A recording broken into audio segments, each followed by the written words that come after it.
this podcast is made possible by the generosity of listeners like you. Kindly consider a contribution through Patreon or PayPal. Links are in the details box. Patreon is a monthly subscription that you can cancel anytime, and PayPal is a one-time donation. Any amount is appreciated. And follow us on social media. We're on Facebook, Instagram, and Twitter, the handle, the Beirut Banyan. And you can find us on our YouTube channel with the same name, and you can start watching the episodes as they're released. Thank you for listening, and thank you for watching. I'm Ronnie Shatah, and this is the Beirut Banyan.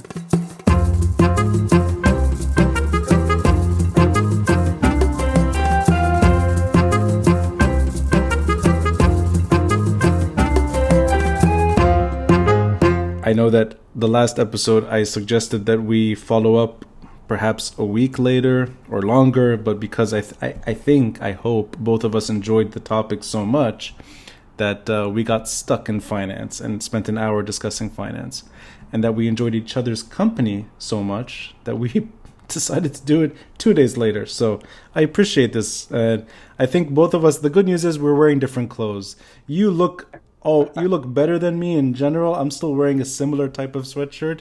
You've got the Miami vibe. I'm still envious. But I appreciate you willing to come back and speak about a subject that's linked, I think, to the story. But it's not, you can't just squeeze in finance and diaspora into 1 hour. It doesn't work. So here's round two.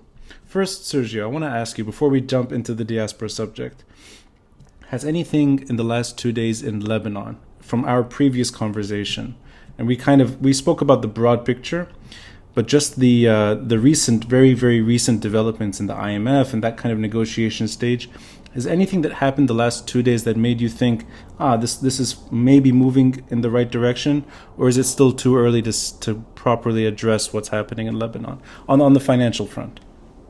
I have read a couple of breaking news. They haven't developed yet, but I've heard that the Minister of Finance of Lebanon, he's saying that he wasn't very happy with the first conversation with the IMF. Right. And obviously that's not good news. But at the same time, what did he expect? You know, the IMF is going to come with recommendations that include the control of corruption, some kind of reform, some sacrifices that has to be made in order to get this funding, which is also connected with all the other fundings. You know, it's like Seder is not going to happen if you don't have the IMF approval before. Right. So I think, you know, there has to be some sacrifices. I've heard other news. You know, there's also a lot of things going on. I heard some talk about closing borders in Lebanon. Yes, and and then there was a blatant rejection by Hezbollah saying no way. Yeah. Then, you know, we've heard a lot these few days about regime change in Syria, but this time not proposed or originated from the U.S. or its allies, but more like one of the Syrian allies, which is Russia. So so much we don't know, and you know, things are happening by the hour. Yeah. And you know, I wanted to mention something which is interesting. You know, to definitely maybe close the chapter on finance. Or we'll have to do another episode after this. You know, I'm going to give a talk next Monday for the Argentinian Lebanese, because they are very interested now. Kind of like you, sort of comparing the Lebanese problem with the Argentinian problem that we already went through. Right. So it would be a very interesting exercise. Now, you know, one of the things that I'm going to mention is that, you know, back in the early 90s, late 80s, I would say, in Argentina, the president of Argentina at that time came up with the word that we didn't want Argentina to be Lebanized or Lebanized. Okay, that's interesting. Because, you know, we have kind of internal problems and divisions, and he said, "Listen, guys, we don't want to be Lebanon."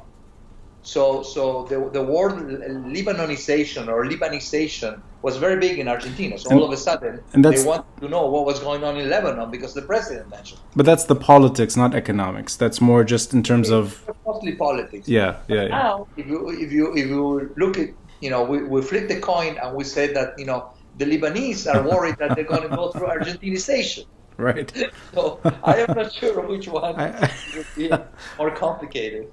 I get the feeling both don't want to be each other right now. But that's a nice segue into the subject. So I appreciate you being able to kind of in a way dance around the two subjects in principle, because they're both very important to the Lebanese story. Let's try our best to step away from finance and get into the very well known, but I think on a thin layer, story of Lebanese in Latin America.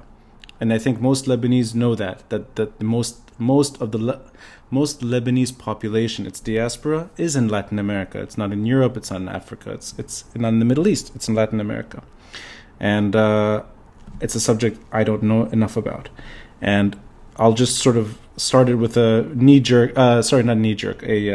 Like almost like a cliche sort of anecdotal expression I used to give on my walking tour in Beirut. That I would always challenge the group to say which country in the world has most Lebanese living in that country. And it's just right away. Brazil. They knew that. Brazil. And then I'd ask, how many? The numbers would go from, I mean this is an honest sort of thing, from 1 million to 30 million. It could even be larger. It's an exaggerated. I've never heard the 30 million one. Yeah, I mean, like 6 million in Brazil. Poor Brazil, if that's the case. But clearly it's not. And I kind of, from there, started trying to understand the diaspora story.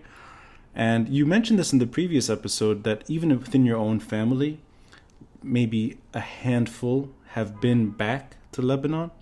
So the number is not really telling the proper story.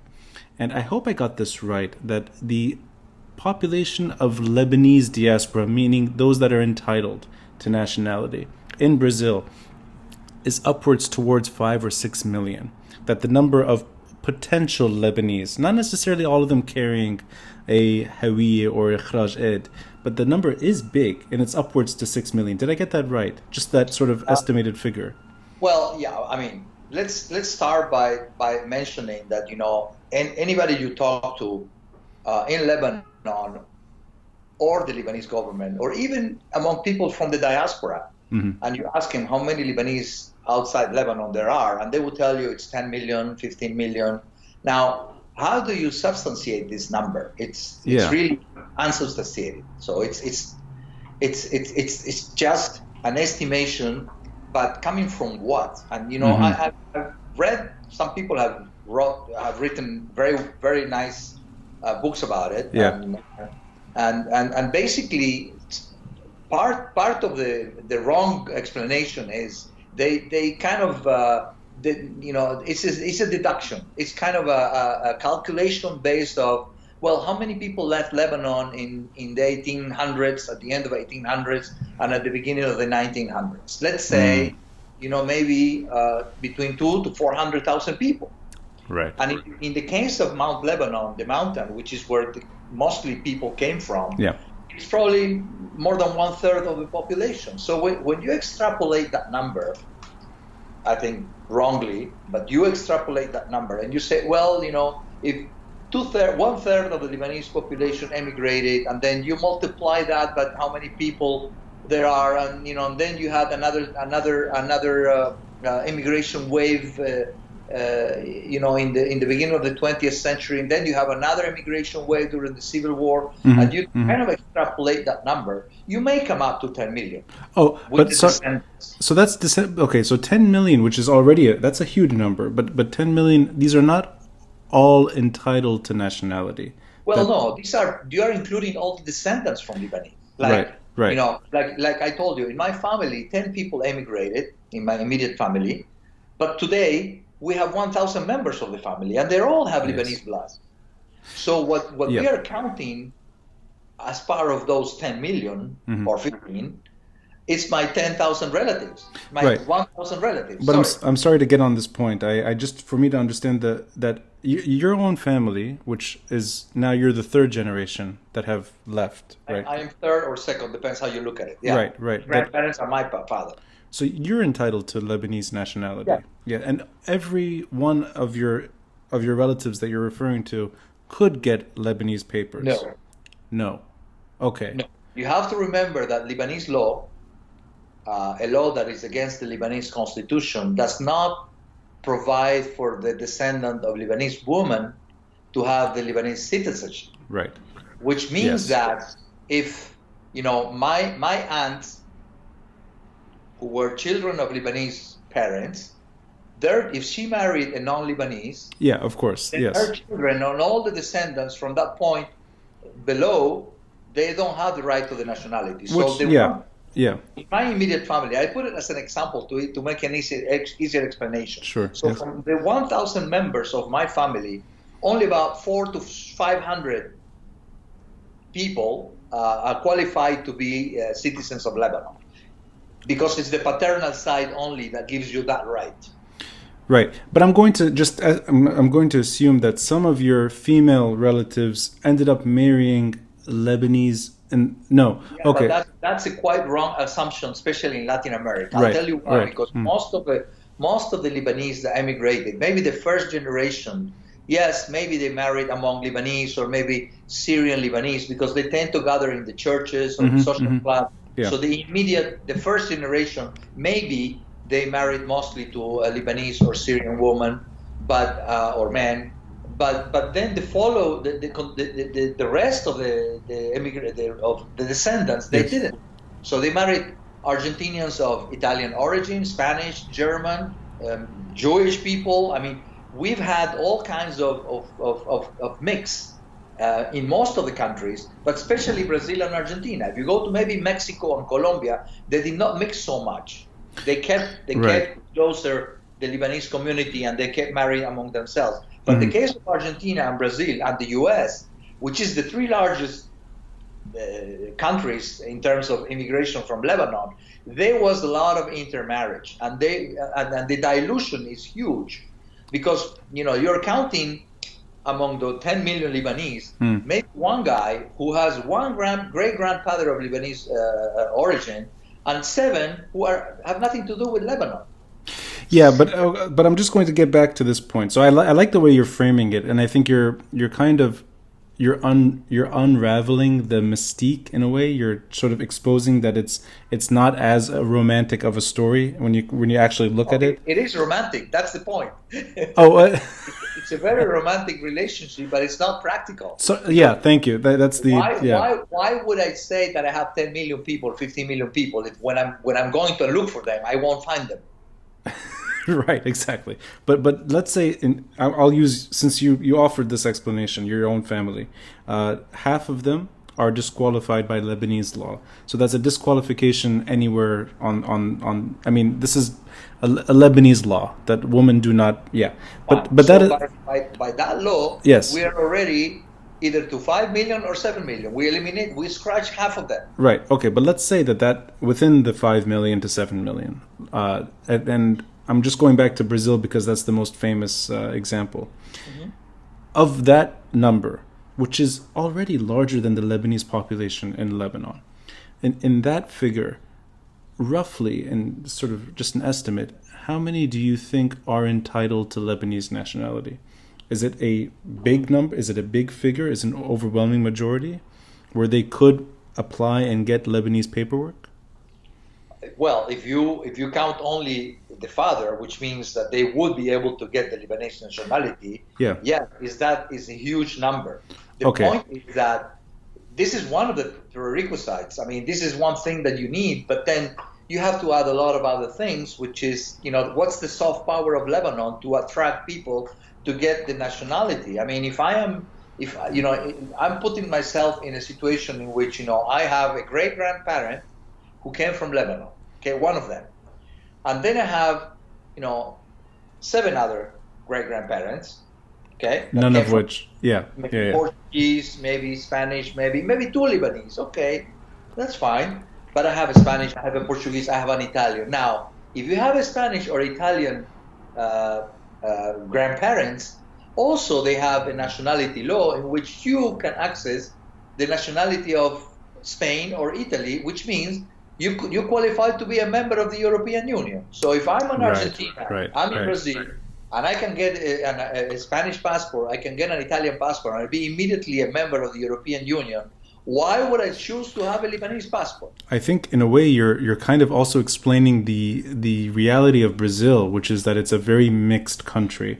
So you might be from Lebanon, but you might be from Portugal, and you might be from Spain, you might be from Germany, and it's sort of that's the story. It's less Lebanon, it's more the way Brazil is structured. Exactly, and the same individual that we Lebanese count as Lebanese, it's also counted as Portuguese, is counted as Italian, is counted as French or whatever. So there's a potential, though. You don't have an exclusivity over that 10 million people. Exactly. But that said, there is the potential for millions of Brazilians to qualify for Lebanese nationality. Yes. And in that figure, is there an estimate as to how many are actually Lebanese? Meaning that they have some paperwork that proves it. Is it a marginal figure? I'm sure that can be accessed publicly because it's people who are counted in Lebanon, and they have the right to vote. Right. So they if like myself, I am registered in Lebanon in my father's town. Right. Okay? And that's because you chose to be Lebanese. You wanted to have that. Yes. I have the passport. Right. I want to have the Lebanese passport. Yes. Okay. So just to be on this podcast, I know that's what you told me before. Yes. So I am registered in my town. So the government knows there is clear data that indicates how many of those Lebanese are already registered. Right. Right. The point is that in the last elections, in the parliamentary elections, we Lebanese living abroad, we were allowed to vote. Okay, on those elections. Right, which is the first time in Lebanese history that And you ask me how many there are. I don't know that, but I know that 82,000 people voted. 82,000 in Brazil, or that's the total. Everywhere in the world. Yeah, right. So that's a very small number. Exactly. Yeah. I'm going to give you another numbers, which are going to probably disappoint you. In Argentina, that we claim to have 1.2 million Lebanese. Only 62 people voted. Yeah, that's In Mexico. Yeah, that's not. We said that we have between, depending who you talk to, but 200 to 400,000 Lebanese. I think we were 122 people voted. Yeah, it was a very disappointing. Yes, yeah. Exactly. And then the other problem is of the 82,000 votes, 16,000 votes were lost. The boxes were lost. So that explains also that just how old the Lebanese population is in Latin America, because that's really the key to why it's such a big number and why it's a mostly assimilated population, that they don't identify themselves as Lebanese right away. It's almost like Lebanese are identifying them more Lebanese than they might actually be in terms of how they see themselves. Because I like the way you're describing it. You could have 10 different nationalities in your family, and if one of them is an EU country, you're more likely to just sort of automatically say, I prefer being Spanish, even though I have a Lebanese great-grandfather, but that does not identify me today, or it's not how I see myself. And that points to just how much history has passed since the late 19th century and that first wave. I want to ask you about the first sort of mass movement from the Middle East to Latin America. I remember somebody on the tour telling me that, and they were Brazilian, they said that we loosely refer to everyone from this part of the world as Turcos. And I had never heard that word. This is a few years ago. Turcos. And I didn't know that that's just from Turkey. It's just sort of from what is loosely the Ottoman Empire. But that Lebanese are in that figure too, and then Syrians are, and Palestinians, and it's a very big population. And this is mostly out of the famine and World War I sort of generation that people were heading. It's even before. And even before, yes. During most of the first wave of migration was in 1870, 1880. Right. Okay, and this is a very important point, and there have been studies about it, that most of the people did not immigrate for religious reasons. Yes, right. They immigrated for economic reasons, which seems to be the underlying reason for which most Lebanese always leave.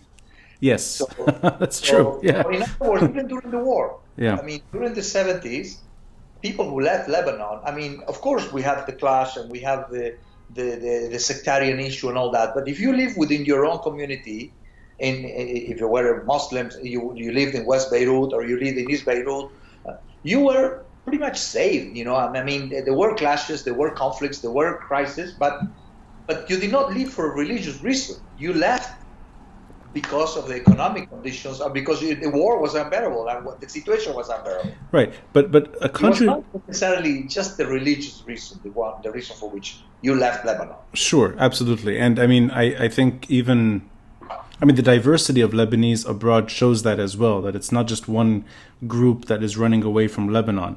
Even though today the discussion around the Christians of Lebanon has sort of taken maybe there's more discussion around that community sort of feeling less secure in Lebanon, but that's recent. That's only the last maybe 2 decades. It's a regional environment, right? You know? Right, and that's an unfortunate linkage to the rest.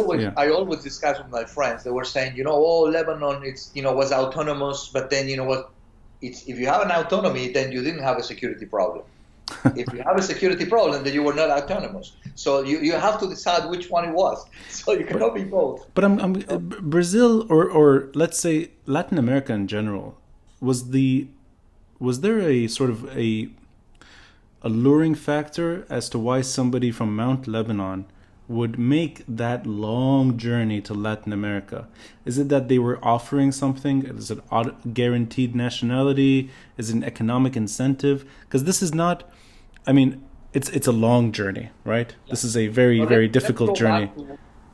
Yes, I'll tell you why. I mean, let me go back to why they called us Turcos. Mm-hmm. Okay, and even my nickname in high school, it's Turco. Oh. And my friends call me Turco. Okay, which means Turk. Yeah, but today when I hear somebody's nickname is Turco, to me it's more like a crack cocaine dealer on the street. But it turns out, no, it's an Ottoman story. So, and the reason for which they call me that is because the ones who left, they left with an Ottoman passport. And they arrived to Brazil and to Argentina with an Ottoman passport. Yeah. And they were coming from Turkey. And even the Armenians are called Turcos. Oh, that's interesting. Armenian migrants in the late 19th century are Turcos. Armenian from Syria and Armenian from Lebanon. Yes, that's interesting. Armenian migrated also to Brazil and to Argentina and to the US. Mm-hmm. They were Turcos also. Yeah. Okay, so it's really just the broadest term possible. Exactly. Yeah. And at the beginning, they were kind of mixed communities. They weren't differentiated too much. Mm. Probably they gather among themselves in the churches, Orthodox with Orthodox, Maronites with Maronites. Then the Maronites tended to kind of dilute even more because they were Catholics. So when you go to a Catholic majority country, then you go to the Catholic Church. You don't go anymore to the Maronite Church, as the Orthodox kept going to their own private churches. Mm. So the Maronites were even more diluted than. And as for the Muslims, there is a lot of conversions in the Middle East, in Argentina, in Latin America especially. Why? Because there were no mosques in Argentina until around the 50s. That's interesting. So there are more Lebanese Christians as a result of Brazilian history, less to do with Lebanese history in Brazil. That's interesting. Some of the Muslims went to South America, and because they had no mosques, their children were to public schools. They met other children, and they probably have necessary, spiritual feelings and needs, and they have nowhere to pray. So maybe they became Christians. Maybe. Okay, but that's not a very big population then. That's just sort of more Brazilian. Yeah. Okay. There are some. So you have a lot of. If you go today and you try to find out by last names, and you identify a Muslim last name, but he goes to the Catholic Church. Okay, that's interesting. Why? Because his grandparent married an Argentinian who took the kids to the church. And a point in case, I'm going to give you a case which is a Syrian But President Carlos Menem, Yes, yes. I organized this trip to Lebanon in '98. I went with him. I had the pleasure of, I always say it was my pleasure because my grandfather emigrated from Lebanon on a boat, and he never went back to Lebanon. And I went back to Lebanon with the president of Argentina. That's crazy. So to me, that was very emotional. Of course. But, he was from a Muslim family from Beirut in Syria, but they converted to Catholicism. Okay, that's interesting. But I'm gonna just assume that's generations ago. That's sort of that's not recent. Sort of. So he's born Christian. His father was probably born Christian. It's going sort of maybe back towards. This is. His parents were Muslims, and some of his brothers are Muslims. He's Christian. Oh, that's interesting. Oh, it's just him. Oh, okay. I didn't know that. Oh, wow. But there's many cases like that. Okay. But again, that's okay. So that's the Brazilian kind of story that Lebanese find their way through. But why did they go to South America? I mean, at least the first wave. I'm curious. What was the when these people left Lebanon? Let me tell you something. It's interesting. Christians had an easier time to leave Lebanon than Muslims. Back then. Why? Because Christians did not have to go to the army as the Muslims did. Mm-hmm, mm-hmm. So if you were a Christian from Mount Lebanon and you wanted to leave, it was much easier to get a permit to get on a boat and leave than if you were a Muslim that you were supposed to serve in the army. So it was not so easy. So Muslims who emigrated, they probably had to go through another Ottoman port before they were able to transship and then go on. And basically the destination was not Argentina or Brazil or the US, was America. They were coming to America. And in many cases, some people didn't even know in which country they ended up. They just went and they took the first ship. They were transported either in Marseille or Genova or one of those European ports. And from there, they continued to the first ship that took them to America in some cases. So this is just heading west. This is not even, the destination was not intended necessarily. It was the Americas because it was were countries. Yes. This is stories that people thinking that you will find gold in the streets and you know all these fantasies Latin America. Besides, there were countries were being made actually. Yeah, exactly. There were very few countries in which they needed all kinds of labor. They needed merchants. They needed people for jobs. They needed. Everything had to be made from scratch, and the opportunities were huge in those countries.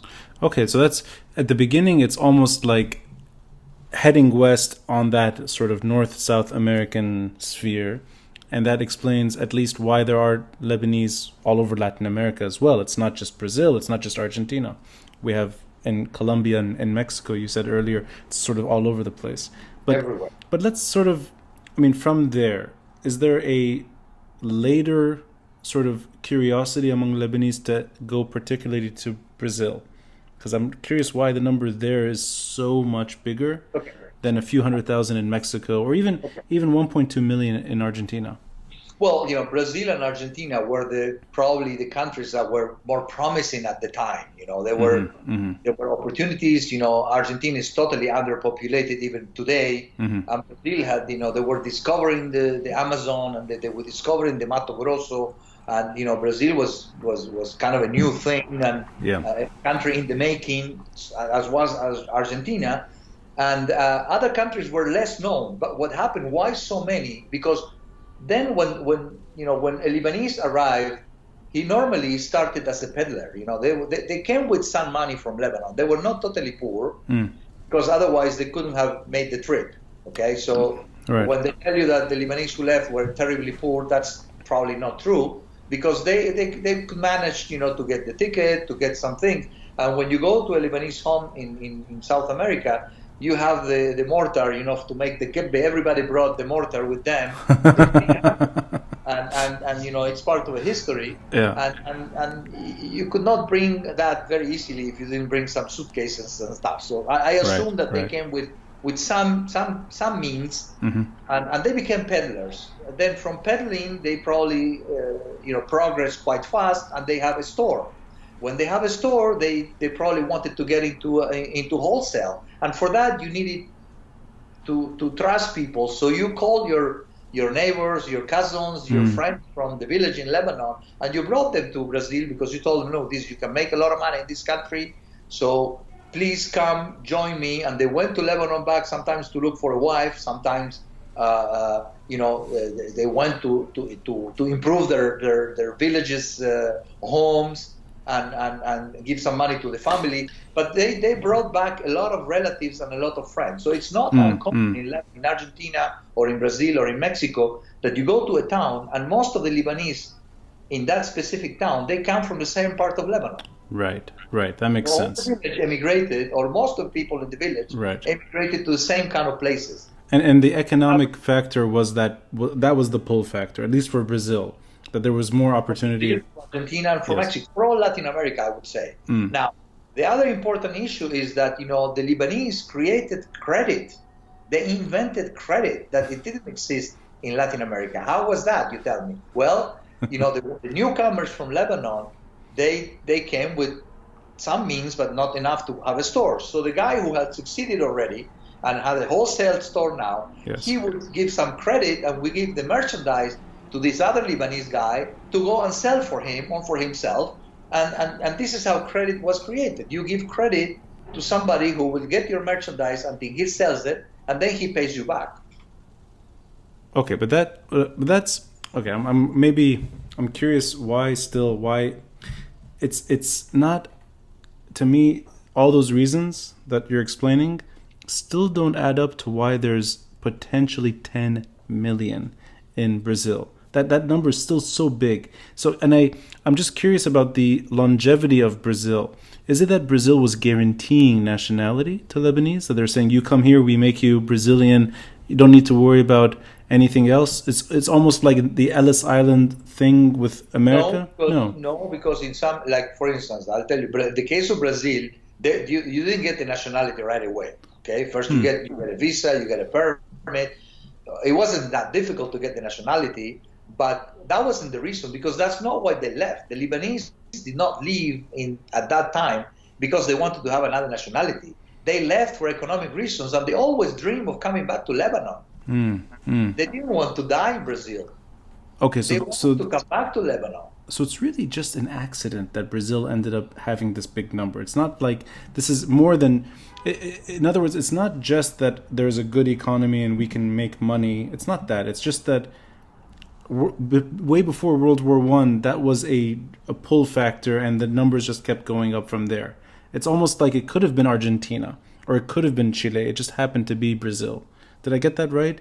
That there's nothing special about Brazil per se. It also had to do with the importance of the ports, okay? Because as I told you, some people didn't even choose the country they were going to. So they were going to Marseille or to Geneva, and they said, what's the next ship? Because of the commercial conditions at that time, maybe a lot of ships were going to Brazil, and they were coming back and forth, or maybe to Buenos Aires, or maybe to Veracruz in Mexico. Those were the three biggest ports. So Buenos Aires was very important because it was exporting a lot of things to Europe, and the ships were going empty.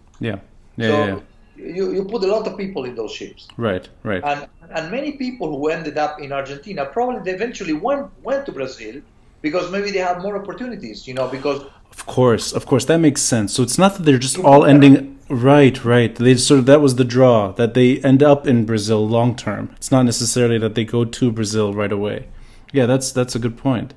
I only kept asking, I didn't mean to repeat myself, but it's just that because it's a big number, and it's potentially more than twice the population of Lebanon. So I always found that a curious... But I'm always very cautious when we give these numbers, and I'm very worried that, because when you're in Lebanon and you talk to the Lebanese, the diaspora, it's our soul, it's our blood, and it's true that the diaspora is very important for Lebanon, and it's true that it's not just for economic reasons, because we also brought back to Lebanon some ideas, some ideas of freedom, some ideas of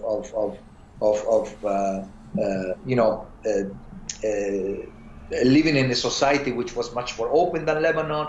Lebanon knew coexistence, but in the social coexistence that you have in Latin America, going everybody to the same school, whether you came from the high classes or the low classes or the middle classes, that was something that in Lebanon didn't exist.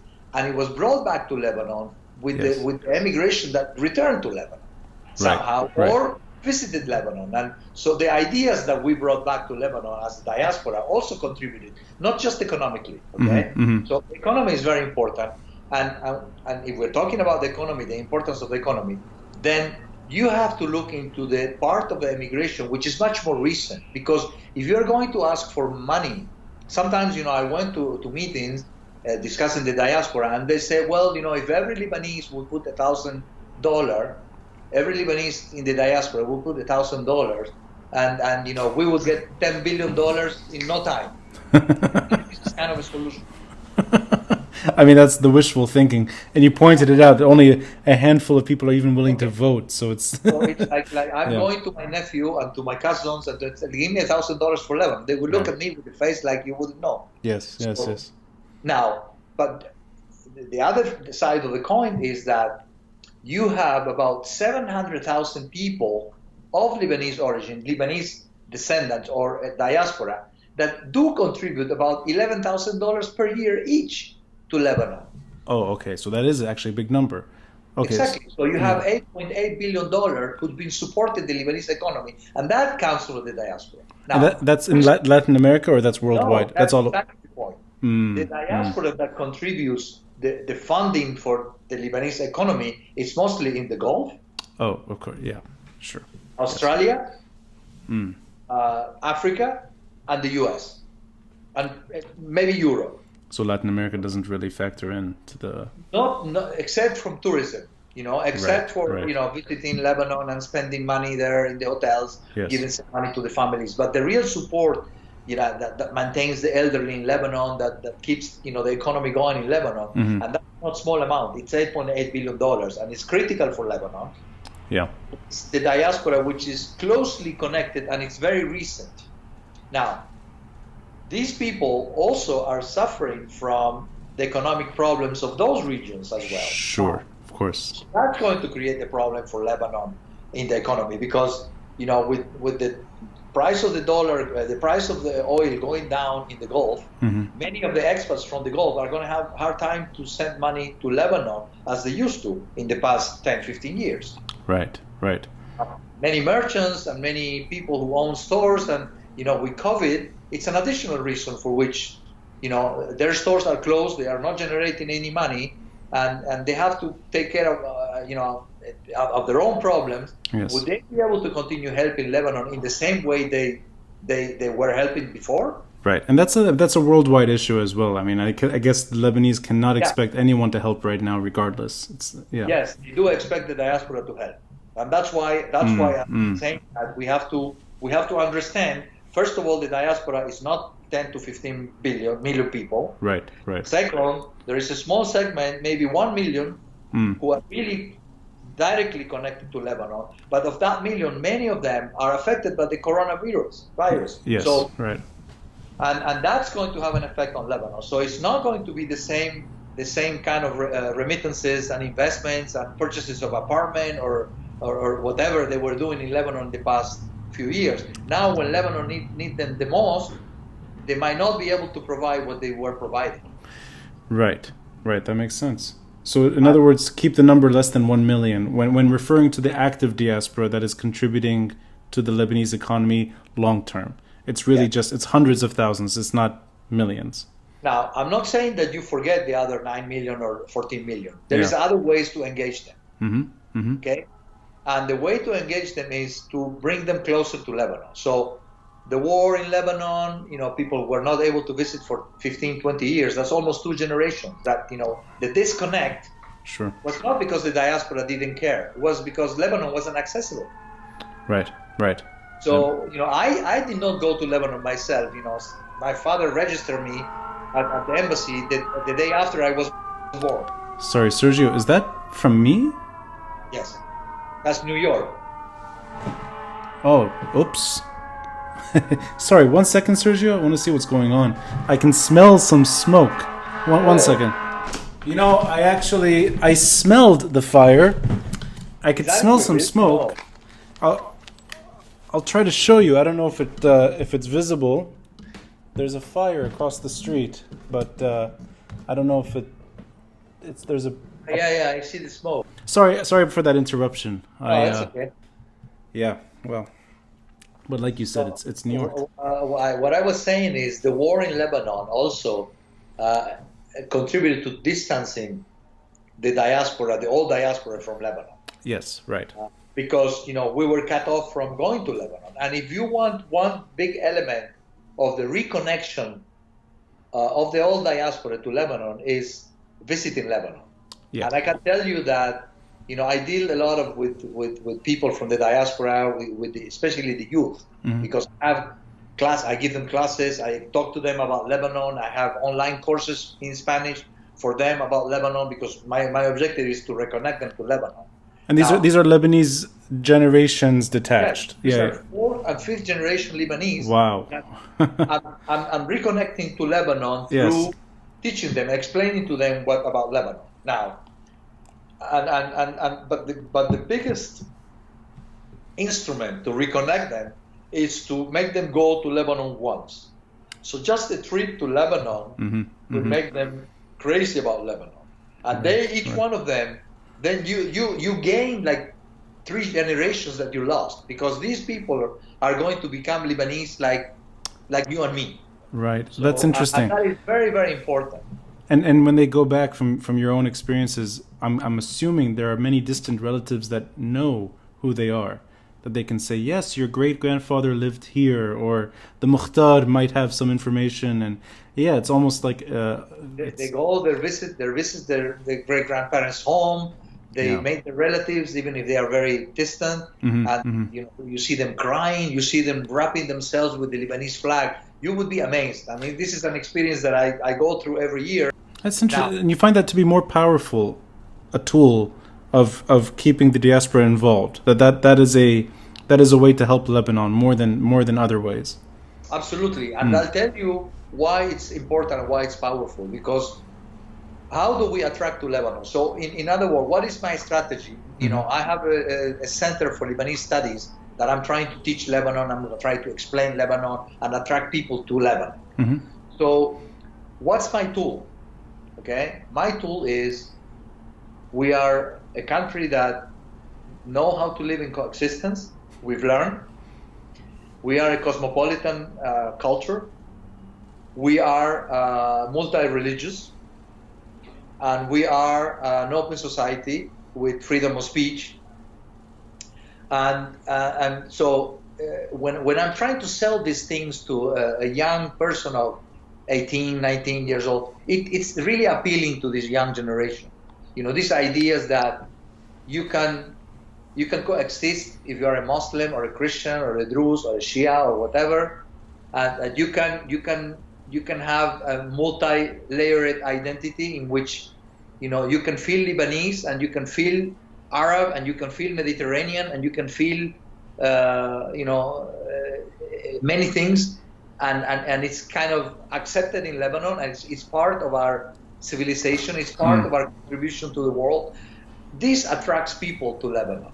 So they are, when in a world in which you see what's happening in the Middle East, the authoritarian regimes, and you're seeing what's happening, the way that some countries treat Muslims, or some Middle Eastern countries treat Christians, and you see that in Lebanon it's possible, then that becomes an attraction. So in other words, this the instant attraction to Lebanese descendants. But this is a form of, this is tourism in a sense. It's getting Lebanese to visit Lebanon more, and in that way kind of also help the economy through just being economically attached again. And reconnect them to Lebanon. Yeah. Most likely they will speak. They come back and they speak to their friends, and they take their cousins, and they probably will eventually go with their children. Right. Exactly. So we did not lose completely that 4th and 5th generation. Right. We're trying to claim them back. Right. And so there are ways of doing it. Can I ask you, and I'm going to ask you, maybe it's a 2-layered question. You and I like you said that even yourself as a younger Sergio growing up, your nickname was Turco. Okay, you're clearly Lebanese before being an Ottoman sort of citizen. Is that also part of that the Lebanese diaspora, at least in Latin America, does it see itself as part of something bigger, or is it confined the way the Middle East is confined? And what I mean by that is, let's say the Syrian diaspora of Argentina, the Palestinian diaspora of Chile, the Lebanese diaspora of Brazil. Do they see themselves as one and the same, as that we're all Turcos, or is that just Latin American identification on this community? Well, I'll tell you what happened. At the beginning, you couldn't really distinguish between the Syrian and the Lebanese, and they became one community. They intermarried among themselves. Sometimes they were going to the same clubs and the same associations. My father met my mother at the Club Syrio-Libanese. It was a Syrian-Lebanese club. Okay, so the identities are more flexible among the diaspora in Latin America. Wait, they were. They were. I see. Yes. What happened is, the first big problem that we've had was, when Lebanon was created as a state, I'm not going to discuss the politics, but some people were very happy about it. They wanted to be separated from Syria. Some people were not very happy about it. They thought that Lebanon was part of Syria. I'm not going to get into the politics, but that transpired in Latin America somehow. Okay. So that's interesting, because this happens after they've already arrived, and Sure. Yeah. When they arrived, there was not per se Lebanon separated from Syria. They were Ottoman subjects. Yes. Okay, they were from. The village was very important. I'm from. If you ask a Lebanese in the 1905, where are you from? My grandfather said, I'm from Tripoli. Right. He didn't say I'm from Lebanon. He didn't say I'm from Syria. Yes. He didn't say I'm Ottoman. He said I'm from Tripoli. It's true. And actually, some still do, but that's... Yeah. And forget, if you are from Amiens, they would even deny the Lebanese nationality. Absolutely, yeah. But in any case, what happened is this first distinction, then you have the creation of Lebanese clubs, separated from Syrian Lebanese clubs. Okay. After 1920, you see some creations of Lebanese clubs per se in Brazil and Argentina and Mexico, which had nothing to do with the Syrian Lebanese clubs who had already been created before. Right. So many people left the Syrian Lebanese club and went to the Lebanese club. I see, but that's still going back at least a century ago, and that's old. Yeah. But since you're being referred to as Turcos, is this a name that you? I guess maybe I'm asking it the wrong way. Is it a non-Arab identification, or is it something that you are, in a way, adjusted to? This, like, I am part of this old Middle East club. I have Jewish friends that we call them Russians. Okay, I see. So it's really just like it's a very loose term. And the Italians are Tanos, which are Napolitanos, which are all from Napoli, strong. Right. The Spanish are Gallegos, like if they all came from Galicia, and that's not true either. So it's kind of like, if you were blonde, it would be a gringo, which is anybody who is... Right. Oh, I see. So it's not a very... the term doesn't mean anything anymore. It's just my father would get very upset. He would always say, I'm Lebanese, but, I... Exactly. That's my point. So your father would not say, I'm not Turcos, I am Lebanese. And my grandfather, even before, because my grandfather emigrated under the Ottoman, he would really have a fight with you if you called him Turco. Okay, so the further back you go, the more distinct in a way. And then before pre-Lebanon, pre-independent Lebanon, pre-mandate Lebanon, it's very blurry. Only by the fact that the Ottoman Bilad al-Sham was a blurry section of the world, regardless. But now I'm curious about your students. So this is the generation ahead of you. Do they identify themselves distinctly? Do you have students that are very sort of certain? They're saying, I am Lebanese, I have Lebanese heritage? Or is it a more mixed sort of, no, I'm from Syria, I'm Arab, I'm whatever you want, I'm Eastern Mediterranean, I'm Palestinian, Syrian? I'm curious what the younger generation, how they relate to that part of the world. My students would tend to be Lebanese, because that's what I'm trying to that's to be Lebanese. That's actually... So I'm not advocating a larger kind of. Do you section off the class? Like, these are I'm like, I'll tell you something. I'll explain to you something which is very important. In issues that have to do with the rights of the Palestinian people and especially what's going on in Israel with Israel, they are pretty much all in agreement. Okay. Okay? Yeah. So they feel that there is a larger solidarity with the other Arab countries. Yes. And I don't know how much solidarity is in the Arab countries themselves with the Palestinians. Right. Now, when it comes to Syria, for instance, then you have a mixed reaction, because you have a lot of people who are being co-opted by the regime, and they defend the government of Syria blindly. So it is a reflection of the region in Latin America. Okay. Yes. And I will tell you, if you go to the Syrian community in Argentina and Brazil, the majority of them would support the government, not the opposition. Right. So they buy the argument that the government has been trying to put forward. Okay. But in terms of just identity, though, are they as sort of separate from each other? That I am Syrian Argentinian, or I'm Palestinian, I'm Armenian, or is it still kind of a we're all from the same part of the world sentiment? And I'm curious if that sort of if there's much separation. I think it's pretty clear. It's pretty clear that you have a lot of mixed Syrian Lebanese. Why? Because you have one grandparent from Syria and one grandparent from Lebanon. Right. So he's Syrian Lebanese, and he has both identities in a way. That's interesting. But I think specifically we have our own identity. The Lebanese, we have our own identity. Mm-hmm, So we believe in a larger entourage that includes all the others, and there is solidarity and there is a relationship, but we are not part of the Arab, just one big thing called the Arab world, and we are all Arabs. So the Lebanese are more distinct in Latin America from other communities as well. It's almost like the Lebanese see themselves as more Lebanese than anything else, at least when it comes to their relationship to the Middle East, because that is in a way reflective of the region too. So it almost is that kind of mirror. But I like that you keep reminding me that there's real mixing, and it's something that I don't really. It's something I wish I knew more about. I really enjoyed this conversation for that, because the history of the Turcos, quote unquote, the Ottoman citizens ending up together in one place. Yeah, of course you're going to have common understanding that you're you're pretty much stuck together in a new place. You're going to mix by default. And I think that's sort of a nice story that kind of, it reminds us that the differences at home kind of fade once you reach a new place, and you can find more, you in a way you re-identify yourself as you see fit. And I really enjoy that this is an old story. This is an old Lebanese story. It's older than Lebanon itself.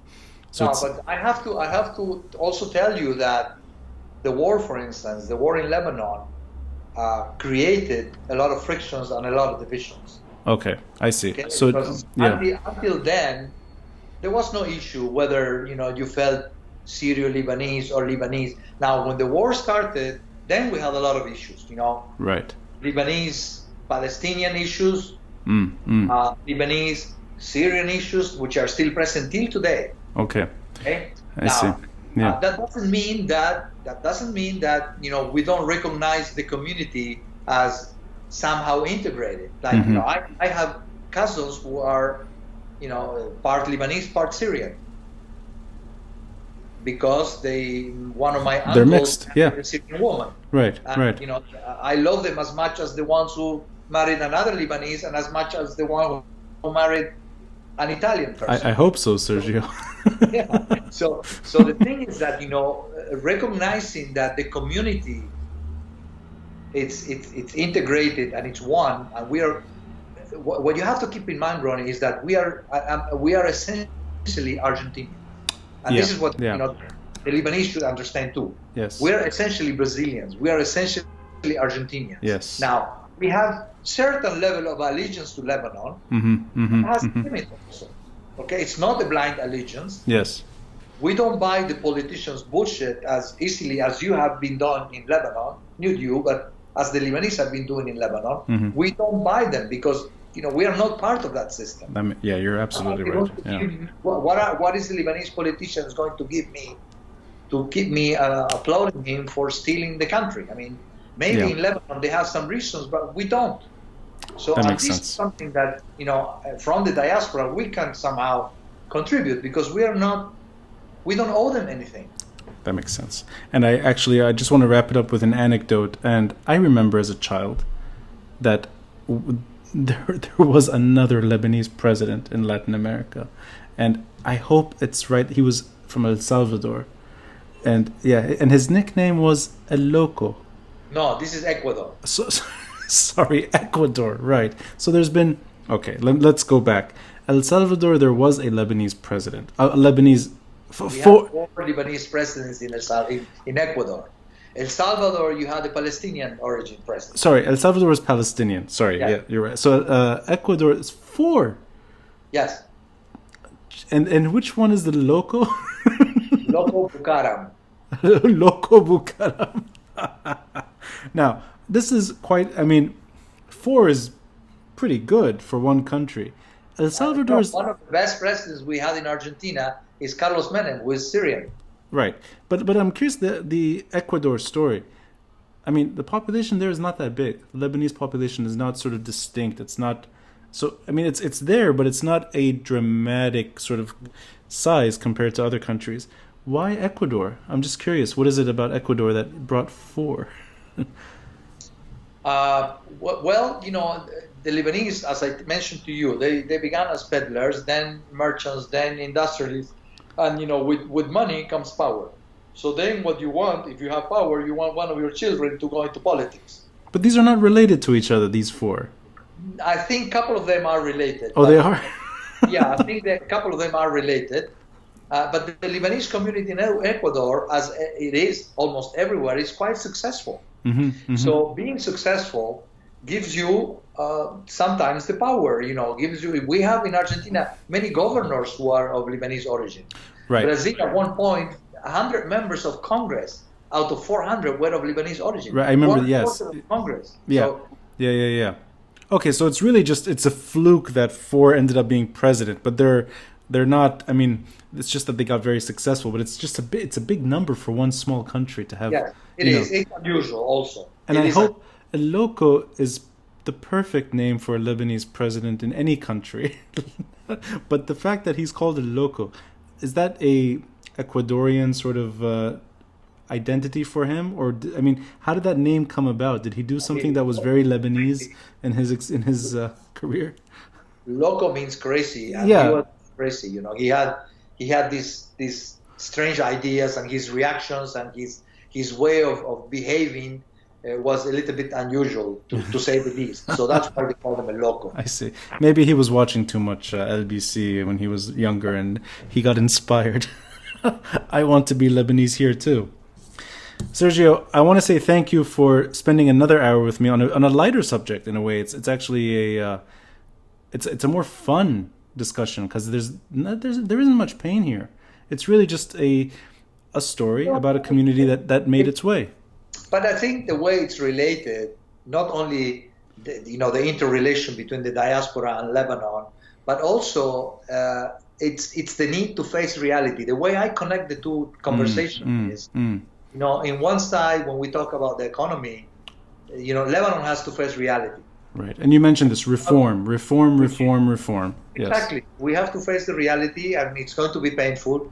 And with the diaspora, I always recommend to be realistic.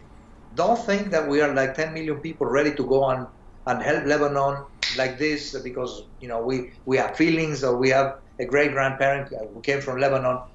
There is much smaller number of Lebanese than 10 million or 15 million who are really closely following what's going on in Lebanon and closely related to Lebanon. So I think the strategy for the diaspora, it has to be, first of all, you should not co-opt it, not try to co-opt it. Mm-hmm. They have been trying to co-opt the Lebanese diaspora. I'm talking about the Lebanese politicians forever.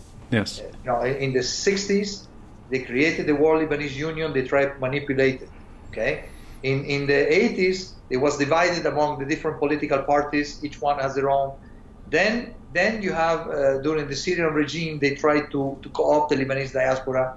Again, And then now, Gibran Bassil is trying to co-opt them with the Lebanese diaspora energy thing. So the Lebanese diaspora doesn't like to be co-opted, okay? And you have to work with it, but understand it and the different layers and the different relationship we have, level of intensity of relationship we have with Lebanon. Because we can be productive for Lebanon, we can be useful for Lebanon. Yeah. But first of all, we have to be free, like the Lebanese. We don't like impositions. We don't like corruptions. And we want to contribute in different levels that, somebody who was born in Lebanon and emigrated is not the same as of somebody that it's a great-grandchildren of Lebanon who can contribute, but it has to be at a different level. Well said. And I like that we spent a good amount of time focusing in on reform. We just spent a decent amount of time talking about reality. And I think your mission of bringing more of the diaspora back, or at least finding some roots in the region, that kind of return, it's very noble, and I wish you a lot of success in that front. And I'll say it again, I really hope that you can get me Salma Hayek on this podcast. That's going to be my regular reminder when I speak to you. You can be part of the podcast too. You're very, very welcome to join in. What number of podcasts are you now? 150? What? We're in the 150s. So what are we looking at? How many more? How many you give me to try? I'll keep going until you get me Salma Hayek, and then I'll say, you know what? I'll take a break. So keep on going. Okay, thanks. I'll do my best, though. I hope, if you make that happen, I really will. I'll owe you quite a bit. So, Sergio, thank you, and thank you for reminding me that you are Sergio Jalil. And I like that you pointed this out. The J in Argentina is Jalil in Argentina. So I'll stop calling you Sergio Jalil, Sergio Jalil. I really appreciate it. Thank you. Thank you, Rani.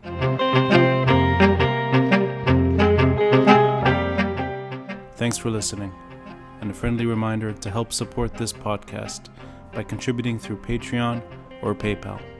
All links are in the details box below. Until next time, I'm Rani Shatah, and this is the Beirut Banyan.